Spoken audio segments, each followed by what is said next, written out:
Hello viewer, शिक्षक साथियों नमस्कार। आपने देखना शुरू कर दिया आपका अपना YouTube channel DS Mishra official और आपके अपने चैनल पर एक नए वीडियो सेशन में आपका पुनः हार्दिक स्वागत है। देखिए, अभी आपके लिए जो मैं वीडियो लेकर के आया हूँ वह महत्वपूर्ण वीडियो संबंधित होगा जो बीपीएससी के द्वारा बिहार के 40,247 प्रधान शिक्षकों की बहाली की विज्ञापन निकल चुकी है और बहाली की प्रक्रिया भी शुरू हो गई है। और उसमें जो परीक्षा का पैटर्न रखा गया है वह टोटल 150 अंकों का रखा गया है। इस 150 प्रश्नों में आपको 75 प्रश्न जो रहेंगे वे आपके डीएलएड से संबंधित होंगे और 75 अंक जो होंगे वे समान अध्ययन से संबंधित होंगे। तो पिछले वीडियो में हमने बताया था कि जो 75 नंबर आपके डीएलएड से संबंधित होंगे उस डीएलएड सेक्शन में आपके लिए जो सिलेबस रखा गया है वह सिलेबस किस बुक से लिया गया है, कहाँ से किस टॉपिक को उठाया गया है और उसकी तैयारी के लिए कौन सी बुक पढ़नी चाहिए, आपके तैयारी की रणनीति कैसे हो और कम समय में उस 75 अंक के डीएलएड सेक्शन की तैयारी आपकी कैसे कंप्लीट हो जाएगी और वह वन लाइनर या सिर्फ वीडियो इत्यादि के माध्यम से नहीं हो पाएगी। उसके लिए क्या आपको रणनीति बनानी होगी, क्या क्या पढ़ना होगा, किस किस बुक से तैयारी करनी होगी,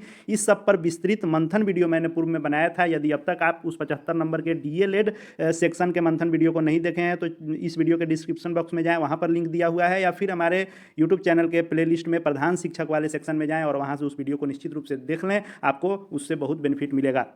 आज का जो वीडियो है वह है कि 75 नंबर हमने डीएलएड देख लिया था। आज जो होगा वह पाठ्यक्रम के 75 अंक जो समान अध्ययन यानी जीएस से हैं उसका तैयारी हमको कैसे करना होगा, तैयारी की रणनीति क्या होगी, कौन कौन बुक से किस किस टॉपिक की तैयारी करनी होगी, किस विषय से कितने प्रश्न आएंगे, प्रश्नों का स्तर कैसा रहेगा और तैयारी के लिए हमें क्या क्या करनी होगी, इन सभी पर आज के इस वीडियो में हम लोग मंथन करने वाले हैं, विश्लेषण करने वाले हैं और संपूर्ण चर्चा करने वाले हैं। वीडियो में अंत तक बने रहिएगा क्योंकि वीडियो महत्वपूर्ण होने वाला है। और यदि अपने शिक्षक साथी के चैनल डीएस मिश्रा ऑफिशियल को अब तक आपने सब्सक्राइब नहीं किया है तो चैनल को सब्सक्राइब करके बेल आइकन को प्रेस कर लेंगे ताकि आगे भी प्रधान शिक्षक या शिक्षक जगत से जुड़ी हुई एक एक छोटी बड़ी लेटेस्ट अपडेट एवं आपके लिए उपयोगी वीडियो आपको मिलती रहे।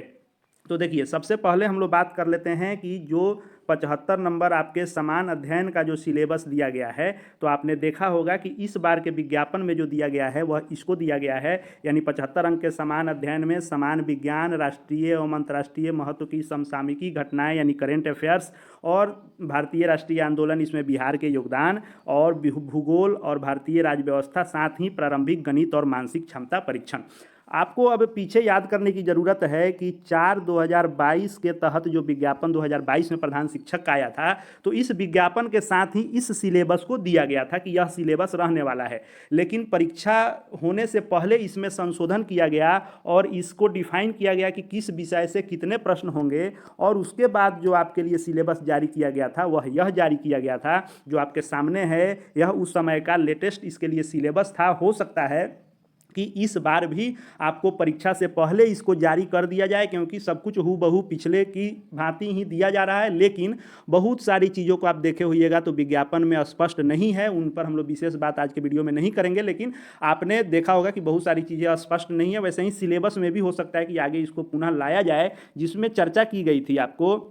कि जो प्रारंभिक गणित होगा वह 20 अंक का प्रश्न इससे लिया जाएगा और समान विज्ञान जो होगा उससे 15 अंक और करेंट अफेयर्स से 10 अंक और भारतीय राष्ट्रीय आंदोलन, इसमें बिहार के योगदान से 10 अंक और ज्योग्राफी भूगोल से 10 अंक और सोशल साइंस सामाजिक अध्ययन से 10 अंक। टोटल 75 अंक की परीक्षा होगी समान अध्ययन की और 75 अंक डीएलएड सेक्शन से होगा। टोटल 150 होगा। आपके लिए दोनों ही सेक्शन महत्वपूर्ण हो जाते हैं, चाहे वह 75 नंबर का डीएलएड हो या 75 नंबर का समान अध्ययन, क्योंकि आपकी मेरिट जो बननी है वह टोटल 150 अंकों पर बननी है। कोई भी इसमें क्वालिफाइंग मार्क्स वाला नहीं है, सभी जो है आपके मेरिट को निर्धारण करने वाले हैं। तो देखिए, दोनों सिलेबस में जो पहले दिया गया था और जो न्यू दिया गया था उसमें कुछ खास अंतर नहीं है। पहले वाले में मैथ के साथ रीजनिंग भी दिया हुआ है और पहले वाले में सिर्फ आपको भारतीय राज्य व्यवस्था जो दी गई है वह नए वाले सिलेबस में दिया गया था कि टोटल सोशल स्टडी। बाकी आप ज्योग्राफी की बात कर लें, भारतीय राष्ट्रीय आंदोलन की कर लें, करेंट की कर लें, समान विज्ञान की कर लें, तो पहले वाले सिलेबस और जो नया सिलेबस दिया गया था दोनों में सेम है। अब हम लोग बात करते हैं कि आखिर इस 75 नंबर की तैयारी कैसे होगी, क्योंकि मैंने पूर्व में ही बताया कि डीएलएड की पूरी तैयारी की कंप्लीट रणनीति हमने पिछले वीडियो में बता दी थी। तो आज हम लोग देख लें कि आखिर इसकी तैयारी हम लोग कैसे करेंगे। तो सबसे पहले जो प्रारंभिक गणित दिया गया है तो इस एलिमेंट्री मैथमेटिक्स जो 20 अंक का होगा, लिखा हुआ है अप टू 8 स्टैंडर्ड। तो बीपीएससी का बहुत सारा आपको स्टैंडर्ड और आपका लेवल पर जाने की आवश्यकता नहीं होती है, क्योंकि चाहे किसी भी चीज़ का परीक्षा हो बीपीएससी अपना एक स्टैंडर्ड मेंशन करके रखता है और उसको हमेशा वे मेंटेन ही करके चलते रखता है। मेंशन कुछ और रहेगा लेकिन मेंटेन कुछ और इसके द्वारा किया जाता है। इसलिए आपको बीपीएससी के लेवल को देख करके और उसके अनुसार आपको चलनी होगी और तैयारी करनी होगी। तो मैथमेटिक्स है और जो इस बार पुराना वाला सिलेबस दिया गया है उसमें मैथमेटिक्स के साथ रीजनिंग है, तो या तो 20 अंक टोटली मैथ आएगा या 20 अंक में ही मैथ और रीजनिंग होंगे, जिसमें 15-17 मैथ हो सकते हैं, 2-3 रीजनिंग हो सकता है। इसलिए रीजनिंग के लिए कुछ विशेष आपको घबराने या अलग से तैयारी करने की आवश्यकता नहीं है। प्रारंभिक गणित की तैयारी की बात कर लें हम लोग तो एलिमेंट्री मैथ के लिए एलिमेंट्री हो गया, यानी कि इसमें एडवांस मैथ नहीं आता है, तो बीपीएससी ऐसे भी मैक्सिमम परीक्षाओं को आप उठा करके देखेंगे प्रश्नों को, तो उसमें एडवांस मैथ ना के बराबर होता है। इसलिए आप इसके भी तैयारी के लिए जो लूसेंट का प्राथमिक अंकगणित होता है, क्योंकि लूसेंट लगभग आप सभी लोगों के पास होता है, तो उससे भी इसकी तैयारी आप कर सकते हैं। या विद्यासागर अंकगणित जो जूनियर आता है, जिससे सैनिक, बीएचयू या रामकृष्ण मिशन इत्यादि स्कूलों के नवोदय इत्यादि की तैयारी के लिए जो सगीर अहमद साहब की बुक है विद्यासागर अंकगणित, यदि वह उपलब्ध हो या नहीं हो तो उसको आप खरीद के बना सकते हैं। या फिर यदि आप तैयारी करते हैं, अभी अध्ययन अध्यापन से विशेषतः जुड़े हुए हैं, तो आर.एस. अग्रवाल का मैथ यदि आप बना रहे हैं तो वो तो बेहतर ही है, क्योंकि उसमें संपूर्ण है, उससे तो इसमें प्रारंभिक गणित निश्चित रूप से मेकअप हो जाएगा। अन्यथा आप लूसेंट के प्राथमिक अंकगणित या विद्यासागर का जूनियर सगीर अहमद का बना सकते हैं। हमारे द्वारा बताए गए किताबों के नाम को आप नोट कर सकते हैं, उसको देख करके आपको जो उसमें बेहतर लगे उसको ले सकते हैं। मैं सुझाव 2-3 बुक का दिया, उसमें से जो आपको बेहतर लगे उसको आप निश्चित रूप से बनाएंगे। दूसरा हम लोग सामान्य विज्ञान की बात कर लें तो सामान्य विज्ञान भी 15 अंक का आने वाला है, यानी मैथ रीजनिंग के बाद जो सबसे बड़ा सेक्टर है वह सामान्य विज्ञान का ही है। तो साइंस के लिए आप लूसेंट का जो साइंस है, लूसेंट का विज्ञान जो आता है सामान्य विज्ञान, वह सब्जेक्टिव हो तो सब्जेक्टिव को पढ़ें और ऑब्जेक्टिव को भी देख लें, या फिर दोनों आप सब्जेक्टिव ऑब्जेक्टिव दोनों देख सकते हैं। या फिर एक एस.के. झा सर जो हैं उनके बुक को, जो उनका सामान्य विज्ञान आता है, तो इंजीनियर एस.के. झा के सामान्य विज्ञान को कॉम्पिटिटिव अच्छा बुक भी होता है, उसको आप देख सकते हैं। या फिर आपके पास यदि क्षमता है कि आप कम समयों में अधिक पुस्तकों को देख सकते हैं, तो आप सामान्य विज्ञान के लिए 6 to 10 के साइंस को SCERT और NCERT पैटर्न को निश्चित रूप से आप जो उस पर बुक या तो आपको हूबहू बुक मिल जाता है तो उसको आप देख सकते हैं, या उसको फॉलो करते हुए कोई भी जो किताब वाली कंपनी किताब छापती है, तो किसी भी पब्लिकेशन का जो NCERT SCERT को फॉलो करता है उसको आप बेहतर ढंग से पढ़ के उसकी तैयारी कर सकते हैं। तीसरे सेक्शन की हम लोग बात कर लें जो राष्ट्रीय महत्व की समसामयिकी घटनाएं हैं, यथासंभव राष्ट्रीय स्तर के महत्व, यानी कि सीधे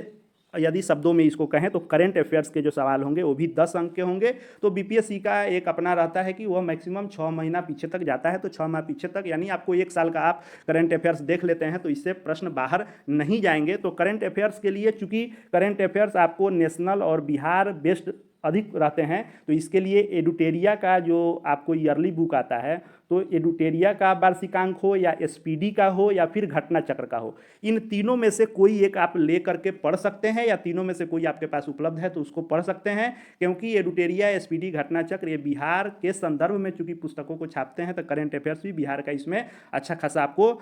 फॉलो किया गया रहता है। अब हम लोग चौथे की बात कर लें जो राष्ट्रीय आंदोलन दिया गया है, भारतीय राष्ट्रीय आंदोलन तथा इसमें बिहार का योगदान फ्रॉम 1857। तो 1857 की क्रांति की पृष्ठभूमि से लेकर और जो भी जनजातीय आंदोलन हुए थे, यानी आदिवासियों के आंदोलन हुए थे, उससे लेकर और 1947 के आज़ादी तक आपको जो भी घटनाएं इतिहास में हुई हैं उसमें बिहार का जो भी योगदान है, या बिहार के व्यक्ति शामिल हो, बिहार का स्थान शामिल हो, उसी को कहा जाता है कि भारतीय राष्ट्रीय आंदोलन तथा इसमें बिहार को योगदान को, यानी उस ऐतिहासिक राष्ट्रीय आंदोलन में बिहार के योगदान के संदर्भ में आपको तैयारी करनी है। तो इसके लिए आप इम्तियाज़ अहमद का जो बिहार एक परिचय करके बुक है, उस इम्तियाज़ अहमद साहब के बिहार एक परिचय बुक को देख सकते हैं, या फिर घटना चक्र का ही बिहार का सार आता है, तथ्य सार, उस बिहार के स्पेशल बुक को आप देख सकते हैं, या एडुटेरिया का भी बिहार स्पेशल आता है बिहार संग्रह करके, उसको यानी इम्तियाज़ अहमद या घटना चक्र या एडुटेरिया के बिहार स्पेशल बुक को आप इसके लिए पढ़ सकते हैं। निश्चित रूप से 10 अंक की तैयारी उससे आपको संपूर्ण हो जाएगी। कोई भी एक बुक, जो भी हमने कहा कि हर चैप्टर, हर इसके सिलेबस के टॉपिक के लिए, विषयों के लिए मैं 3-4 नाम आपको सुझाव के रूप में दे रहा हूं। यह तीनों और चारों बेहतर है, आप ये नहीं कह सकते हैं कि ये ठीक है वो ठीक है। मैं इसमें किसी एक को आपके लिए सुझाव नहीं दे सकता हूं, क्योंकि सब अपने अपने जगह पर सही हैं। आपको उसमें से किसको पढ़ने में रुचि हो रही है, या बहुत सारा किताब होता है जो लिखने का ढंग भी अपना अपना अलग होता है, जिससे याद करने में, किसको याद करने में आपको आसानी होती है, सुविधा होती है, लिखने का पैटर्न ढंग भी अलग होता है। उस अनुसार आप कोई एक चूज कर सकते हैं। हमारे द्वारा 3-4 नाम बताए गए हैं उसमें से।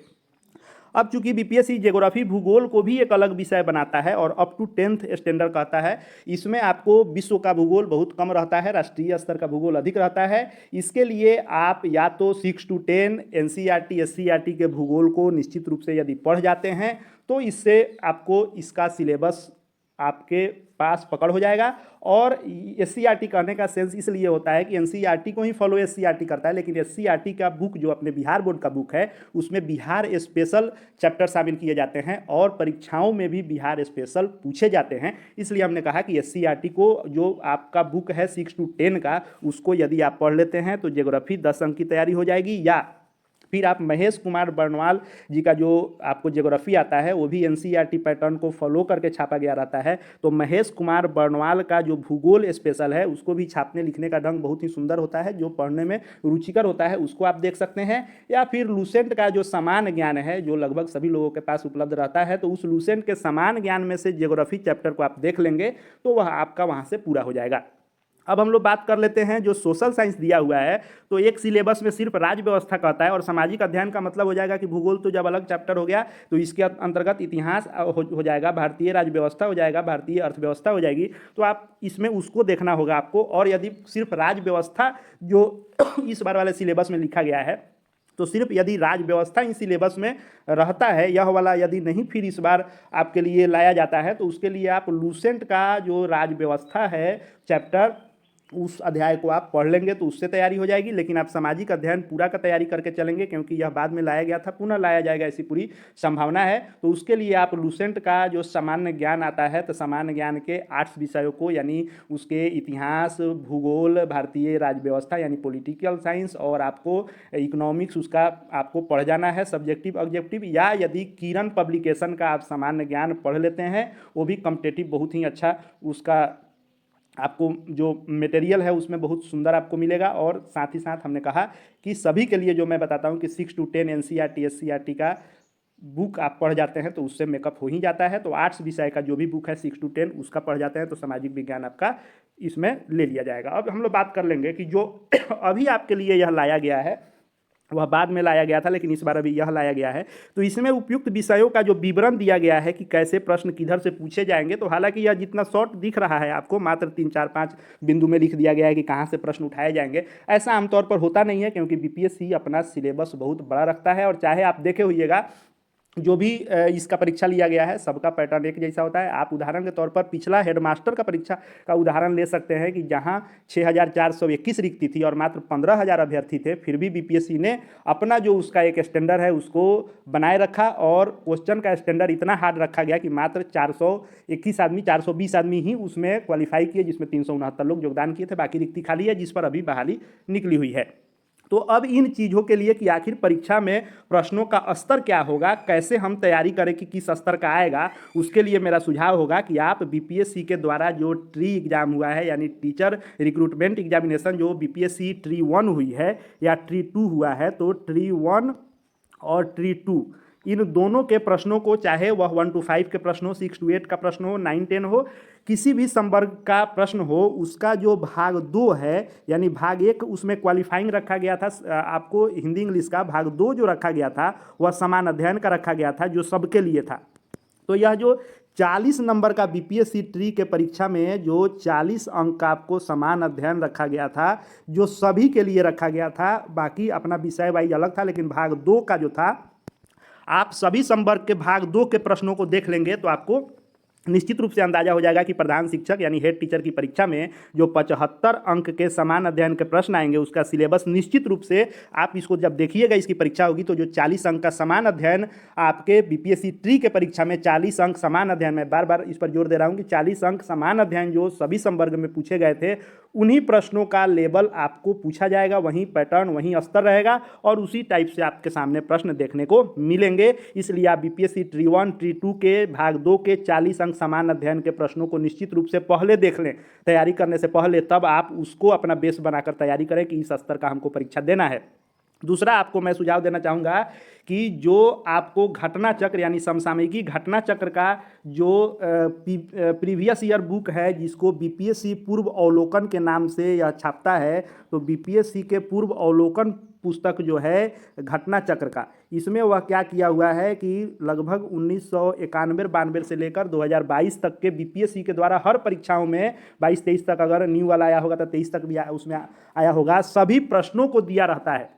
और उन सभी प्रश्नों से आपको यह एक तो लेवल और स्तर भी आपको जानकारी हो जाएगी। दूसरा, उन प्रश्नों के नीचे घटना चक्र पब्लिकेशन क्या करता है कि उसका विश्लेषण व्याख्या दे देता है, जिससे आपको क्या होगा कि आपको एक प्रश्न के पास लगभग 4-5 प्रश्न पूरे हो जाएंगे। इसलिए घटना चक्र का आप बीपीएससी का पूर्व अवलोकन पुस्तक जो है उसको निश्चित रूप से आप पढ़ जाएं। उसमें से हूबहू भी प्रश्न छपे हुए आपको देखने को मिलते हैं और लेवल का भी पता चल जाएगा। बहुत सारे प्रश्न उससे आपको मिल भी जाएंगे सेम टू सेम, और आपको तैयारी करने का एक बेस बन जाएगा। इसलिए परीक्षा से पहले निश्चित रूप से आप बीपीएससी ट्री 1 ट्री 2 के भाग 2 के समान अध्ययन के प्रश्नों को देख लें और बीपीएससी के पूर्व अवलोकन पुस्तक जो घटना चक्र का है उसको देख लें। और उसके बाद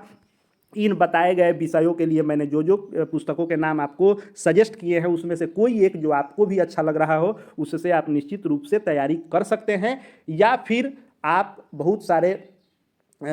कोचिंग में भी क्लास चल रहे हैं, आप देखें कि कौन से आपके सिलेबस को, चाहे डीएलएड हो या आपको समान अध्ययन हो, कौन से फॉलो कर रहे हैं। निश्चित रूप से बृहत रूप से आप पढ़ेंगे, वह वन लाइनर प्रश्नों के बनाने से निश्चित रूप से, और डीएलएड में खास करके नहीं होने वाला है क्योंकि कॉन्सेप्ट बेस पर उसका प्रश्न आने वाला है। तो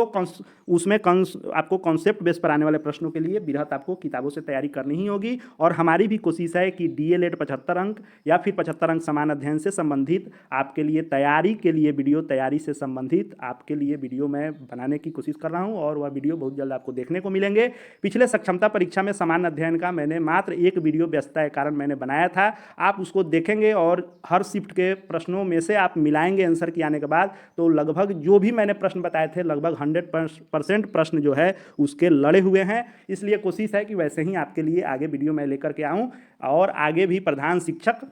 या फिर शिक्षा जगत, शिक्षकों से संबंधित या अध्ययन अध्यापन से संबंधित महत्वपूर्ण वीडियो देखते रहने के लिए चैनल से निश्चित रूप से जुड़ जाएंगे। चैनल को सब्सक्राइब करके बेल आइकन को प्रेस कर लेंगे ताकि जो भी आपके लिए उपयोगी वीडियो आए उसकी सूचना आप तक पहुंच सके। और साथ ही साथ वीडियो यदि आपके लिए उपयोगी लगे तो लाइक करें, अन्य लोगों के सहायतार्थ इसको शेयर करें और कमेंट करके बताएं कि और किस बिंदु पर आप वीडियो देखना चाहते हैं। इस वीडियो को देखने के लिए आपका बहुत बहुत धन्यवाद।